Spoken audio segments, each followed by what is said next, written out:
एक कौवा जंगल में रहता था और जीवन में बिल्कुल संतुष्ट था। लेकिन एक दिन उसने एक हंस देखा और फिर उसने सोचा, यह हंस इतना सफ़ेद है और मैं बहुत काला हूँ। यह हंस दुनिया में सबसे खुश पक्षी होगा। फिर कौवे ने हंस से मिलकर अपने मन की बात बताई। तब हंस ने जवाब दिया, असल में मुझे भी लगा था कि मैं तब तक सबसे खुश पक्षी था जब तक कि मैंने तोता नहीं देखा था। लेकिन तोता जिसमें दो रंग हैं, अब मुझे लगता है कि तोते बनावट में सबसे खुश पक्षी हैं। तुम्हें उस तोते से इसके लिए मिलना चाहिए। यह सुनकर कौवा तोते से मिलने गया। फिर तोते से मिलने के बाद इस बात पर तोता ने समझाया कि जब तक मैंने एक मोर नहीं देखा था तब तक मैं बहुत खुशहाल जीवन जीता था और मेरे पास केवल दो रंग हैं। लेकिन मोर के पास तो कई रंग हैं जो मुझसे कहीं ज़्यादा खुश है। तुम्हें तो मुझसे ज़्यादा खुशी वाले प्राणी मोर से मिलना चाहिए।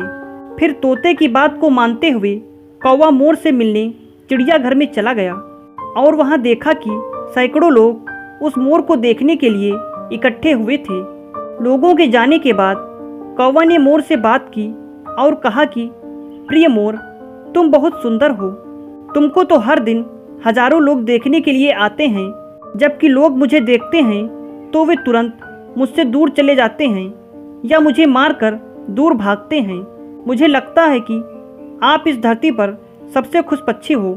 कौवे की यह बात सुनकर मोर ने जवाब दिया, मैंने हमेशा सोचा था कि मैं इस धरती पर सबसे सुंदर और खुश पक्षी हूँ, लेकिन मेरी सुंदरता के कारण मैं इस चिड़ियाघर में फंस गया हूँ।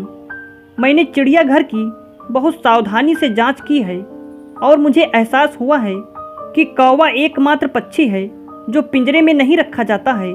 तो पिछले कुछ दिनों से मैं यही सोच रहा था कि अगर मैं एक कौवा होता तो मैं अपनी खुशी से हर जगह घूम सकता हूँ, कहीं भी आ जा सकता हूँ। लेकिन इस मामले में तुम मुझसे कहीं ज़्यादा इस धरती पर सुखी प्राणी हो। मोर की बात को सुनकर कौवे को अब अपनी बात का जवाब मिल गया था कि हम जो भी जैसे भी होते हैं अच्छे ही होते हैं।